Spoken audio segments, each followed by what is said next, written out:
Краткий разговорник по казахскому языку. Обращение приветствия. Доброе утро, қайырлы таң. Добрый день, қайырлы күн. Добрый вечер, қайырлы кеш. Здравствуй, сәлем. Здравствуйте, сәлеметсіз бе? Как живешь? Қал қалай? Қалыңыз қалай? Хорошо, жақсы. Ладно, жарайды. Можно войти? Кіруге бола ма? Заходите, кіріңіз. Подождите, күте тұрыңыз. Кому вы пришли? Сіз кімге келдіңіз? Директору, басшыға келдім. Посидите, отыра тұрыңыз. Простите, как вас зовут? Кешіріңіз, аты жөніңіз кім?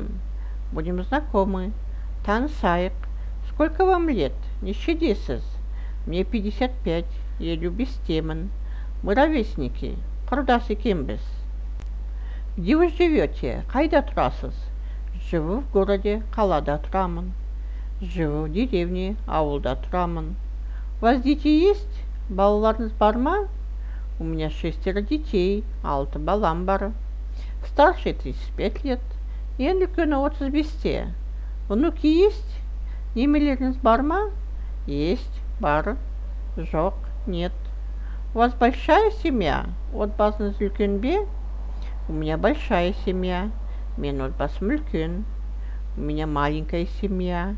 Мен отбасым шағын. Приходите к нам в гости. Бізге қонаққа келіңіз. Спасибо, рахмет. До свидания, сау болыңыз. Вежливая форма.